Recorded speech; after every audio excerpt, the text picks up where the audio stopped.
Welcome, welcome, welcome to Shedding the Corporate Bitch podcast, where we are transforming corporate executives into the powerhouse leaders they're meant to be by helping them shed their challenges and overwhelm, along with any fears, insecurities, doubts, or negativities holding them back from creating riches in their work and life. My name is Bernadette Bose of Ball of Fire Coaching, and today our guest will address a key question when it comes to leadership. What is a conscious leader and how does it help me succeed in my work and life? My guest today is Ryann DOWDY of Be in the Room, a conscious leadership collective for women in business. And she's going to share right off the top what she's all about and all about her passion. So my name is Ryann DOWDY. I live in the suburbs of Kansas City, Missouri. I have 3 kiddos. I have a 17-year-old stepdaughter, a 3-year-old, and a 5-year-old. I had a 15-year corporate career before becoming an entrepreneur. My children are very much the catalyst that really, not so much leaving because of them, but kind of gave me pause to look at life and business differently. Nice. That was definitely the catalyst of that. So for me, professionally, what am I passionate about? Very specifically, I work a lot with women. And for me, it's giving women a voice in the workplace. Nice. Doing things like, closing the wage gap, getting more women to come back to work that did not come back to work. Putting more money in the hands of more women is really something that I'm super passionate about. Personally, my kids are little, so we are in the quality time phase of life. Anytime I can get them outside, we love to play outside and hike, even though we live somewhere without mountains, and play and do all of the things. To me, that's like my favorite way. If I had downtime, it's, throw on a hoodie and sweats and go get outside with the kids, bring the dog, get dirty, have fun and play. So that's kind of what we do for fun around here. Well, that's awesome because being an entrepreneur myself, we need those kind of breaks. So does corporate professionals. For sure. But at the same time, yes, us entrepreneurs, we need to kind of quiet the mind and just get out and have fun. Mm-hmm. So the one thing that I love about this conversation and the work that you do is you're very focused on conscious leadership. What does that mean and why should I care? I'm going to start with why you should care, and then I'm going to tell you what it means to me. So why should you care, really? And this is no secret to anybody listening to this podcast right now, right?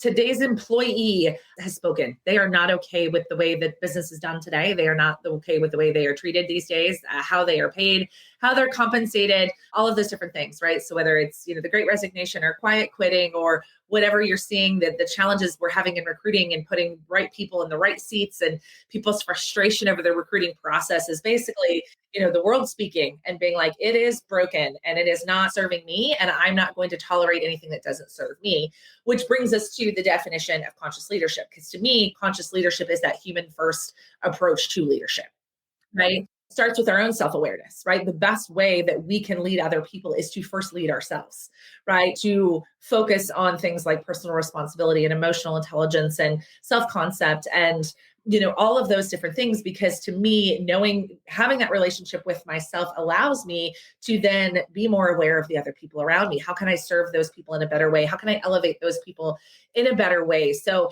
it's just really kind of stripping away the old school authoritative, my way or the highway, there's one way to get a result style of leadership to a results focused, human focused, collaborative approach to leadership. Right. And the fact that we're not robots, we are humans with a lot of inner junk and inner beauty that we're bringing into the workplace. Would that be a fair assessment? 100%.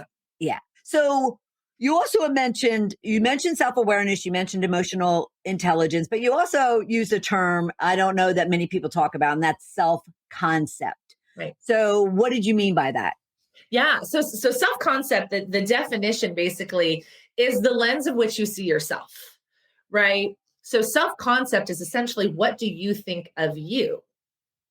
So if you see yourself as an excellent leader, right? Your self-concept is, I'm a great leader, right? If you see yourself as, I'm a crappy leader, or I don't know how to inspire people, or people don't listen to me, or I don't have anything valuable to share, why would somebody want to work for me? Why would somebody want to hire me as a leader, right? If that's the way that you see yourself, then that is your self-concept. So self-concept is really your own conscious awareness or your own thoughts of yourself. What's really exciting about that, though, Bernadette, is that can change, right? Once we're aware of it, we can change it. And I like to tell a specific example. So I grew up in sales. And I was always like a top 20%er in the sales world. I was never like the top 5%. I never like went on any corporate trips. I never won any like president's clubs. And I fully believe that it had everything to do with my self-concept. I started on a sales team when I was 21-ish years old, maybe 22, all female sales staff, youngest woman by 15 years. And I stepped onto a team full of powerhouse women who were making a ton of money, who drove nice cars, who had all this experience. And I always saw myself as the baby. I was just the baby. I was just new. I was just trying to get by. And sadly, I wore that self-concept for way too long, which brings me to like my President's Club. I wasn't a President's Club winner because I was new. Right. I was the youngest. I was the least experienced. And I wore that probably for a solid, like I'm thinking of when I started, for like a solid 8 years, I wore that self-concept Wow. until, which made me a solid B+ player. Right. Never made me an A player. I was a solid B+. I performed, I showed up because they inspired that in me, right? They were good at their job. So I'm like, I'm going to be good too, but I was never going to be as good as them. And so until I actually worked for an organization and had somebody look me in the face and be like, what are you doing with your life? Like you are selling yourself way too short, where I was like, oh gosh, what have I done? So it's pretty wild. What provoked that? What provoked that person kind of sitting you down and saying kind of, you're not stepping up and you're not, achieving what you're capable of? It was actually interesting. I had just started working for a tech startup.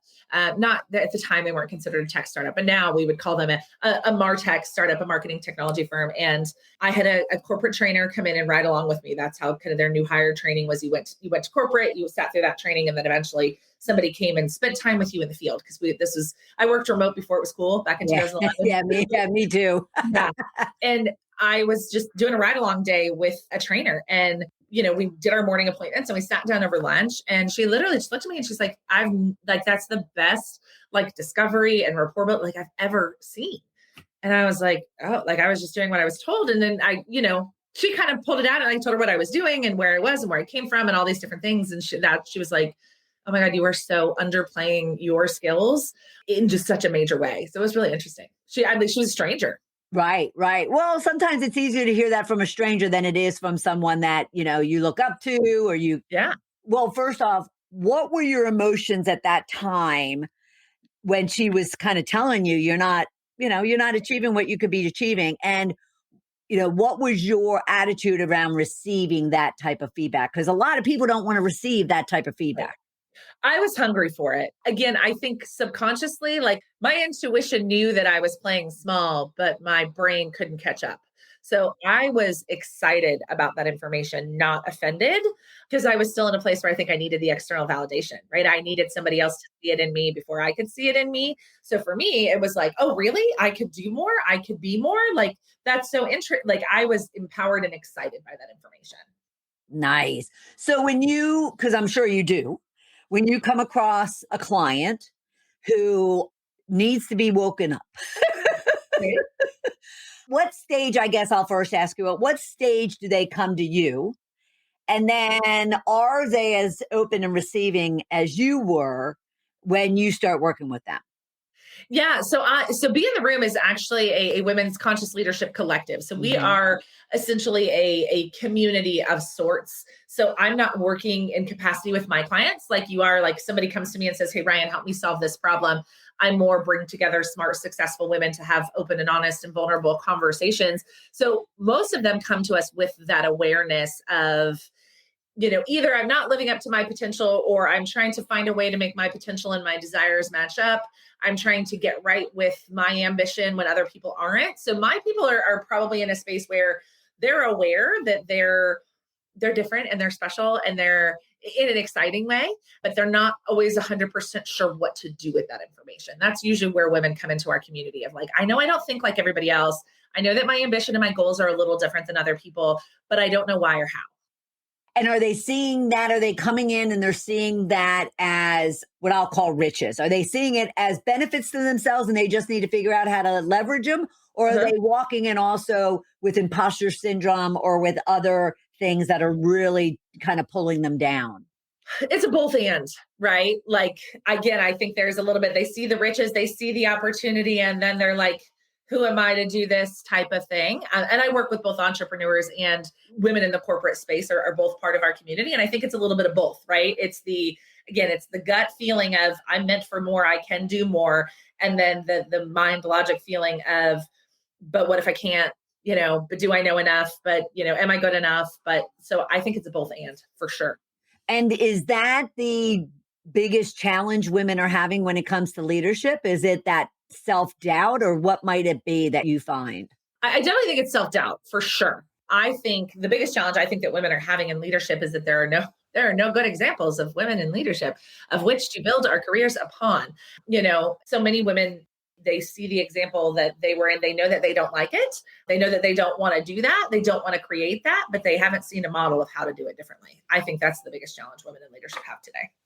Do they feel that they only have to look toward other women that practice that, or are they not even finding it in the men that they're being led by? I think it's both. Really? Yeah. Wow. Wow. I'm shocked only because I guess even the gentleman that kind of fired me and created everything that I'm doing today, Yeah. he, to me was just somebody that, I felt drove, kind of some optimal leadership. And so I was always grateful that I had him. Sure.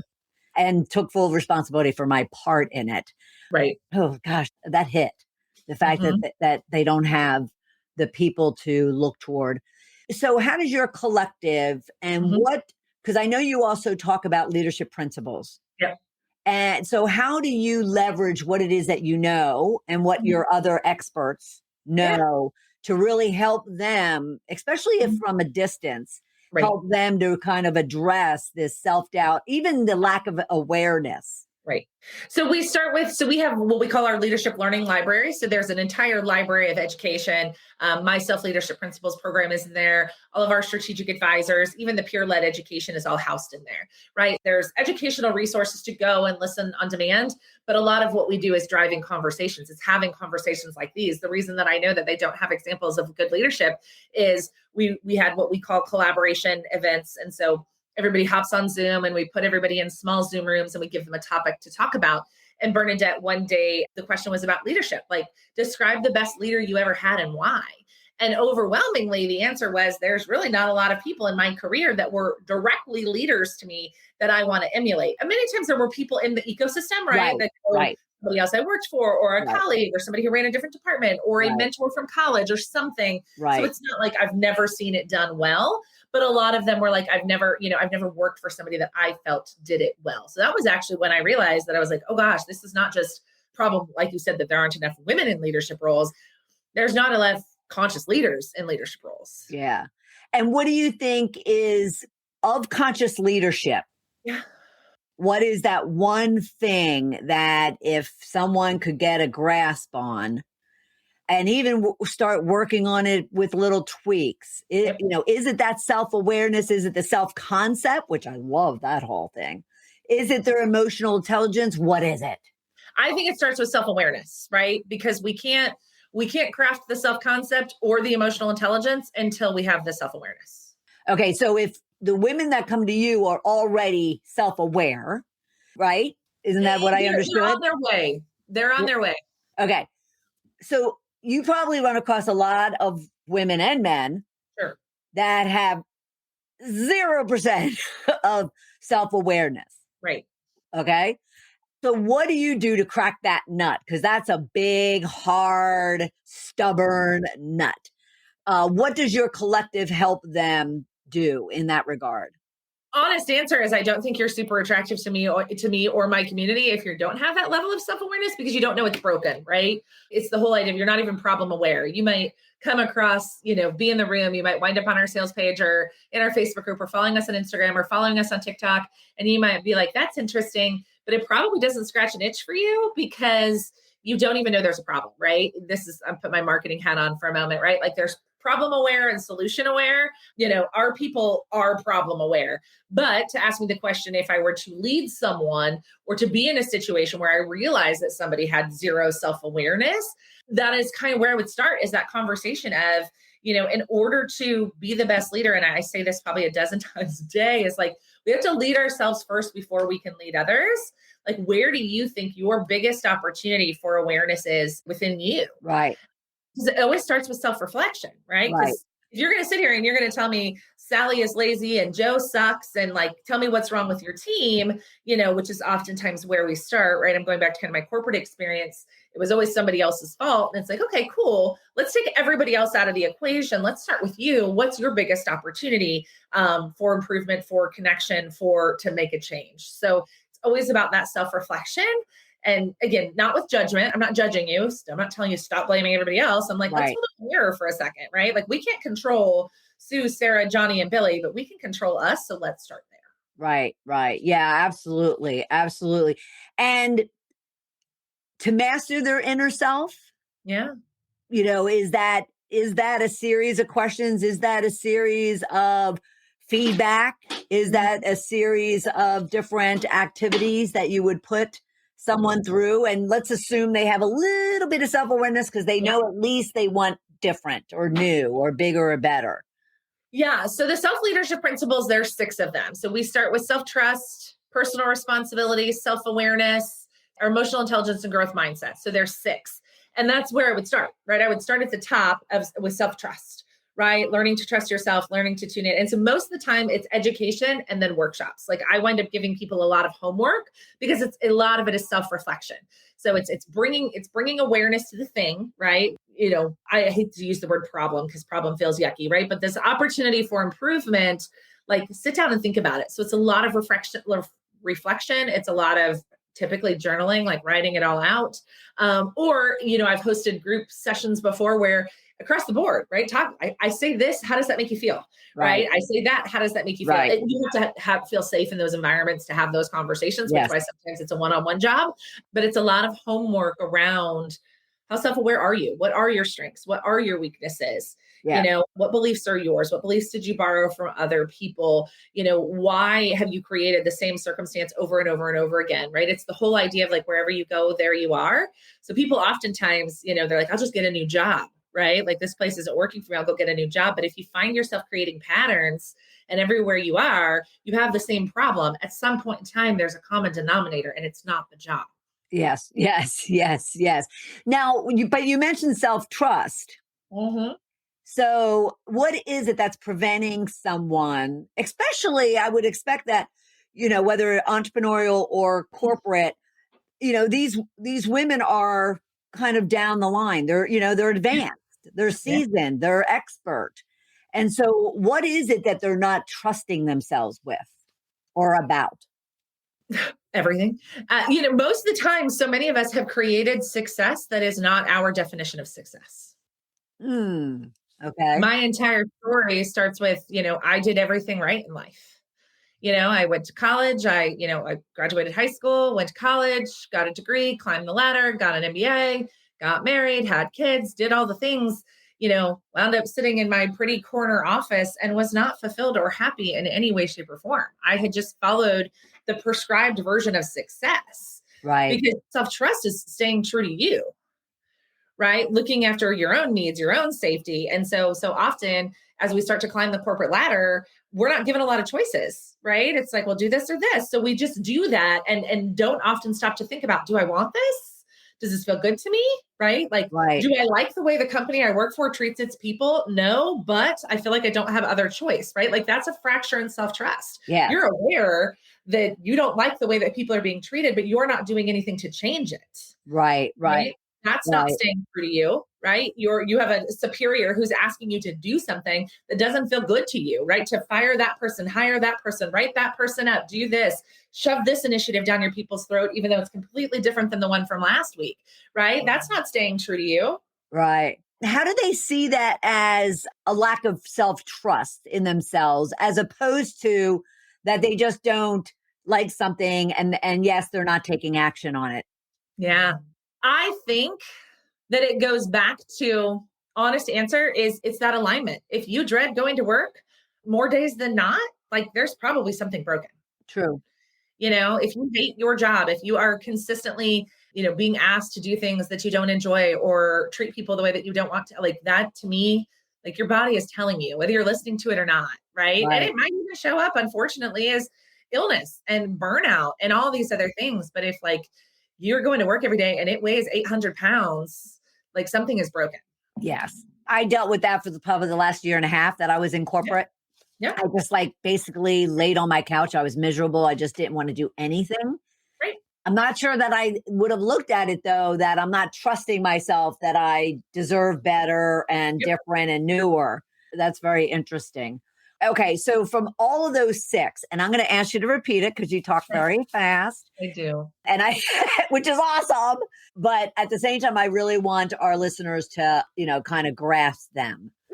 So you have self-trust, personal responsibility, self-awareness, self-concept, emotional intelligence, and growth mindset. Where would accountability fit in? Probably self-trust. Somewhere in the top three, right? I find that the top three, self-trust, personal responsibility, and self-awareness, they tend to overlap. And the reason I separate them is because it's important.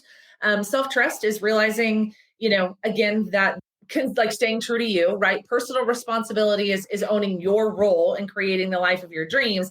And then self-awareness is understanding how you work, right? Like what are the inner workings of you? And so oftentimes these are things that come up in like, the DISC or the Enneagram or Myers-Briggs, right? Like that's kind of self-awareness is like, oh, that's why I always do that. Right. But self-trust is like, am I even being true to me? Am I doing work that I want to do? Am I working for a company that I support? Do I work for people that I like? Like, what am I doing with my life? Right. Right. And then personal responsibility is then owning it's my job to fix it. If I don't like it, I'm the only one who can fix it. And then self-awareness is how do I make sure that I don't just take myself and pick it up and put it in another organization and create the same disaster. Mm-hmm. And I think accountability is in all of those things. Accountability is in all of those things. Okay. Yes, because one needs to know about themselves and needs to kind of dig into who they really are and what they want and what they don't want. Right. Yep. And then they need to see if it lines up with what they're actually doing, trusting themselves. So for most of us, the answer is no. Yeah. It doesn't line up to what we really want. So that sounds like one needs to kind of what vision they have for themselves, for the work, for their life. Then you can bring in the ecosystem. What tools or what do you do to help them with that? I love that question. It's so funny. So the self-leadership principles have been kind of a labor of love over the past 10 months. And like you are putting my puzzle pieces together in a beautiful way, Bernadette, which just makes my heart so happy. So when I teach the self-leadership principles, or we have an ebook that we could easily share with your audience as well, of all 6 self-leadership principles, there is a foundation. And the foundation is decide, gratitude, and appreciation, right? So if anybody is sitting in a place where there is, sitting in a place where they're unhappy, the first thing they have to do is make a decision, right? So there's a series of exercises and questions and all this different stuff around what do you want, right? Like, how do you want to spend your time? What kind of work do you want to do? How many hours a week do you want to work? Like, what's fun for you? What do you want to do on the weekends? Do you want to be present at home with your kid? Like, what does that look like for you? Right. And so when we start with painting that picture about making a decision about what we want, because again, so often we just let society tell us what the next step is, or we let the company we work for know what the next step is. It's like, cool, here's where you are. The next step up is this, and the next step up is this. And we never stop to think, do we want that? And that's actually what took me off of the corporate path was I knew what my next step was in my corporate career. Like I knew I was sitting at a director level to get into senior director, VP, and eventually the C-suite. I knew what that took and I didn't want it. Right. I was like, that's not the way that I want to live my life. And so, but I had to first make that decision that I don't want that because they're going to tell me what the next step is and I'm going to hit it because I always hit it. And do I want it? And the answer was no. And that's when I started looking for something different. And I did not go looking for entrepreneurship. I just thought I needed to be in a different industry or to do something different. So we start with making a decision about what you do want through just a series of questions and creativity and brainstorming and imagination and just playing again. Like when was the last time like you sat down and asked yourself, like, wave the magic wand. What does it look like? Yeah. And that is so much fun. It's so fun. So fun. Right? And then we talk a lot about gratitude and appreciation because oftentimes what happens when a situation breaks, we can only see what's wrong. Yeah. We can only see it's broken. This company is broken. This career path is broken. The industry I chose, like all the things. And we have to start with gratitude and appreciation in our heart, right? Like for me, the way that those are different to me is like gratitude is a way of being and appreciation is little things that happen along the way, right? So to me, living in a state of gratitude that I'm so grateful, that I ever made it to the level of my corporate career that I did, because it showed me, all these other opportunities that are available to me that I think had I tried earlier, it wouldn't have worked. Right. And I so Right. appreciate the people that I met along the way who encouraged me, asked questions. That woman who was like, what are you doing with your life? Like, you're grossly underutilizing your skills. So Yep. to me, that's the foundation, is making a decision about what you actually want, taking time in gratitude, cultivating that kind of state of being, that emotional state of gratitude, and then spending a lot of time, appreciating the things that you do have, because it's really easy to get focused on what we don't have, all those different things.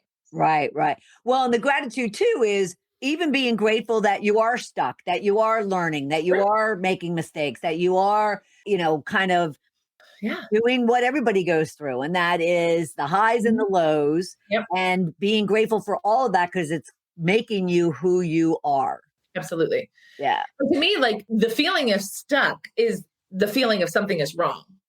Or something just needs to be, something's asking you to work on shifting, not necessarily wrong, but just not in the right place. Perhaps, but like, most of us live in this low level of, fight or flight all of the time, right? Our nervous systems are so stimulated all of the time that we don't notice when we feel off. So to me, the feeling of stuck is your body's way of telling you, your heart's way of telling you something has gone wrong here.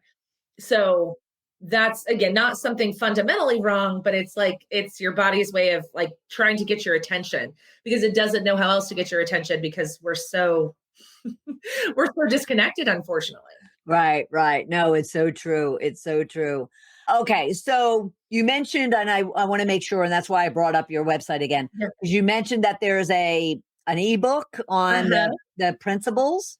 Yes. Can you kind of share about that again so we can make clear where they can go to beintheroom.org for it? Yes, absolutely. If you go to beintheroom.org, there is all 6 leadership principles, and then the ebook itself is on there. So you can absolutely check that out. So go to beintheroom.org, about halfway down that front page. It Okay. breaks down all 6, and then there's a little button that you can go and download the ebook for yourself. It's not too long of a read, but it does. I then give you the homework, right? Like, I tell you Right, what to think right. about, I give you the questions. So there really is some chance for some self-reflection there. Right. And yes, an initial self-awareness Yep. in kind of a complementary tool that Mhm. then someone can say, "Oh, okay, wait a minute. I like this whole idea of a conscious Yeah. collective Yes. and, coming together with other women who I can feel safe with because they're obviously struggling with some of the same things I'm struggling with, right? Yep. Yep. And therefore join in Yes. into that collective conscious. I love that. I Thank absolutely you. love that. So, okay, so apart from that, Yeah. someone's learning, they're tapping into their self. Yeah. How does one define their self concept? Mhm. Is it part of the vision? Does it come out of, that initial self-awareness, reflection, even emotional intelligence, and then working into, building their self-concept of who they want to be? Yeah. So the self concept is a moving document. It's funny. I just delivered a keynote last week talking about self concept, and I gave them a homework assignment. And what I like to do, and I'm going to give this to all of you. This is a lot of fun, and you'll see this if you download the ebook. You'll see it in the ebook where I give you the homework assignment of the X version of your name. So maybe you have your eye on the chief marketing officer position, right? So maybe it's chief marketing officer Bernadette, right? And then you start really scripting out, who is she, right? What does she do? How does she spend her time? How does she show up? What's important to her? What do people think about her? What does she think about herself? How does she spend her time? All of those different things. And again, there's a whole series of questions that I ask you inside of the ebook to really start scripting out that person. Because what we oftentimes don't realize is we say we want the chief marketing officer job, but if we think about how we're actually showing up, it's like marketing coordinator, right? But we think like, okay, well, but I've got the years and I've got the experience and I'm climbing the ladder. It logically should happen. But if your self-concept is still in the season of coordinator, where you're waiting for somebody to tell you what to do, or you're acting in that like service role instead of the decision maker role, right? When we really start to script out who that version of ourselves is, we oftentimes will find, oh shit, this is how I'm showing up. And that's why I don't have what I want, right? That's why it's taking me this long to get to the chief marketing officer job, because I'm over here acting like a marketing coordinator. Because when we think about what do we think of that person who sits in that seat, who does that thing, right? We're not showing up that way at all. And I can give you a more real life example that might help kind of pull this down. So I love to share this story because it's about my sister. God love her. My sister is divorced and she's dating this guy, and it's been on again and off again for like a year, and he's not her guy, and she knows it. So I asked her one time, a friend of mine actually did, we're like, do you see yourself like getting remarried or being in a committed relationship? And she said, yes. And I was like, aha, there's our problem, right? You say you want to get married and you say you want a long-term relationship, but you're tolerating this guy, right? Like, where else are we doing that in our careers, right? We say that we want to climb the ladder. We say we want this role. We want more responsibility. We want more money. We want this, and this, but we're over here tolerating something entirely different. Right. Those two don't align. Our self-concept is off. So tolerating could also be, I guess, tolerating not doing anything, like not stretching, not asking for special assignments or, going beyond, and therefore you're tolerating where you are right now and not projecting and working into who you want to be. Exactly. Yeah, I could see that easily from what many, many women do. But that triggered a question. You mentioned earlier, quiet quitting. Yeah. Okay. So I would just love your thoughts, because obviously you probably in your collective had conversations about it. But quiet quitting, I hear and observe that the people that advocate for it are seeing it as, well, we just want more blend. I'll call it blend versus balance in our life. And like you said at the very beginning, they're tired of the way they're treated, the way they're paid, the way, they're nurtured and developed, or lack thereof. Sure. And the people on the other side, the naysayers of quiet quitting, says people are lazy. Right. And they don't work to exceed. Mm-hmm. And yet, is it your, understanding and belief that to reach your self-concept, say you're working in the coordinator and you want to be a C level, and yet you're not willing to exceed and go beyond and work outside the constraints or the framework of what your job and your hours are, that's never going to allow you to achieve your goals. Does that make sense? It does, but that is not what I'm saying at all, because again, it's an energetic thing. Because I do think it also, so there's a few things you said in there that I think are really important, and I love this conversation. One, not everybody wants it, right? So the people like, person's lazy, they're not willing to go above and beyond because that person doesn't want it. If that person does not want to climb the ladder and they want to do exactly what is in their job description and they want to work their exact 40 hours and they want to go home, they should be able to do so without judgment. Right. Agreed. But I also believe that if you are the type of person who wants to go to a car, there is a difference between self-concept and being taken advantage of. Because quiet quitting is about, we will no longer be taken advantage of. It will no longer be okay for it to be demanded that I go above and beyond, even if I don't really want to. That to me is what quiet quitting is. Quiet quitting is not being lazy. Quiet quitting is, this is the job that you hired me to do, and I'm going to do it. Right. The person who wants to climb the ladder is going to do the job that they were hired to do, but they are going to do it in a way of excellence, right? They are going to do it in a way that I still think that you could work 40 hours a week and be respected and not be taken advantage of and climb the ladder, right? If the only way to get from coordinator to C-suite is to be taken advantage of and to work for free, then I'm out too. Right. But if I can work and I can work hard and I can put myself in situations and I can raise my hand and I can ask questions and I can find a mentor and I can network and I can do all of these things within the confines of my job that never equate to being taken advantage of. Because I think quiet quitting is about being taken advantage of, not about not working hard to climb the ladder. Right. I love that. I mean, that's real simple. Quiet quitting equals being taken advantage of. I mean, that I think from this whole conversation that I had kind of ears in, it wasn't my piece, but I just found it very interesting, the dynamics between the two camps, so to speak. Because again, think about it. In its very nature, it is manipulation. if you want to climb the ladder, you can't do the job we hired you to do. You have to do your job and two other people's job for free in order to be able to do that. Right. Right. It's true. That's manipulation, clear as day. No, I love that. I mean, that makes it very simple and not boil the ocean, as someone just expressed to me the other day. It keeps it really, really simple. So thank you for welcoming that question. But what would you, with the aspirations and the goals and the desires that you have for your women within your collective, what would you leave them with as far as, 1, 2, 3 things they could be doing right now to help them move toward understanding their inner self and leveraging that to really become a powerhouse leader? Yes, I love that question. So the first part is you have to define success for yourself.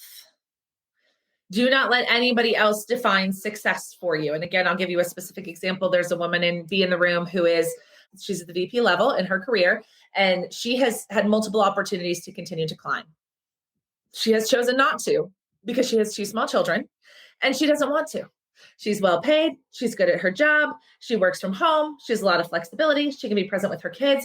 And so for right now, that is her version of success. When her kids get older, will she make a different choice? Maybe, right? But so often, again, this goes back to like quiet quitting and the manipulation. It's like, well, if you don't take advantage of this position now, or this promotion or this opportunity, are you ever going to get it? Right. Right. And so I see this both in the corporate world and the entrepreneur world, right? Some women being driven to build businesses bigger than they really desire based on the season of life that they're in. But then also in the corporate career where it's like, well, you have to want to climb. Like, what do you mean you don't want to climb? Right. Or, judgment on either side. So I think the first one is define your definition of success. And this is where the self-trust comes in, right? Like really anchor that into you. For me, this is what a successful career would look like. Yep. And spending time to define that for you, not based on society, not based on your industry, not based on the company you work for, not based on your sister or your girlfriend or your husband or anybody else's opinion of success, but your own. So that's kind of the first one. The second one is make time for you. And this is not like bubble baths and pedicures. This is like, and if that's your jam, you do use it. The most important relationship that you have is the one with yourself and the one with your creator, as far as I'm concerned, right? You are the person that you spend the most time with, is that voice in your head. And if you are not taking any time to nurture that relationship, that's part of the problem, right? And we do this as women all the time. We put everybody else first. Right? It's the job and the kids and the spouse and the partner and the volunteering and the this and the that and the expectations and yada, yada, yada. And, at the end of the day, we have enough time to like maybe take our makeup off and like pour ourselves into bed. Reverse that, right? Like and I mentioned before, you asked me what I was passionate about. It's being outside. Like that is my me time. Like, I don't care if it's walking my dog for 10 minno. Like that is time where nobody needs anything from me at all. And my son consistently, Mommy, can I come with you? I'm like, no. No, because I need to breathe for 10 minutes without you. You're going to talk to me. He's 5, right? Like you're going to talk my ear off for the next 10 minutes. So no, sir, you cannot come with me. But, so really working on that relationship with you. So define success for yourself, spend time with yourself, work on that relationship with yourself. And then the final one is like, if you've not done any kind of personality testing, I don't care what it is. I don't endorse any one particular one. I don't care. But it's such an interesting way to understand yourself from the outside looking in. If you read, like, I remember I took the disc a million years ago, but I took it recently in the past few years, and learning like I'm a high D, high I, learning what that is and how I'm motivated and what that means. And then on top of that, learning that only 3% of the populations are high Ds, blew my mind and changed so many things about like the way I showed up, not just in my career, but like at home with my family and everything else. So if you haven't done that, like go take the Enneagram or something. There's plenty of free tests on the internet that really, it's going to explain to you probably why some of the things that you do are that way. And for me, I find a lot of comfort in that. Like, oh shoot, I'm not broken. Right. I'm not, or I am the 3%. That's why most people don't understand my crazy, right? But it gives you a little bit of peace in that moment. No, I absolutely agree. I do a lot of disc work and assessment work and whatnot in my practice. And you're absolutely right. It's a beginning stage too of self-awareness for many people, especially in the corporate world if they don't have any. Yep. Yeah. Totally. Yeah. Well, this has been awesome. I am so happy that you joined us. And I want to remind everybody that you can go, is it called anything in particular or just the 6 leadership principles? The self-leadership principles. Okay. Right? You can go to boomroom.org. About halfway down the page, it actually has them numbered, all 6 of them, big red numbers, and then a little button for you to go download the entire ebook. Yeah. And do that. I mean, start your self-awareness, self-reflection, self-concept journey right now. And then check into her Conscious Collective. Thank you so much. Because it could be the perfect community for you to really kind of get where you want to go. And so thank you, Ryann, so much for being here. I so appreciate it. And I'll look forward to kind of following you and getting to know you and the work that you're doing better as we go forward. Awesome. Thanks so much. You're welcome.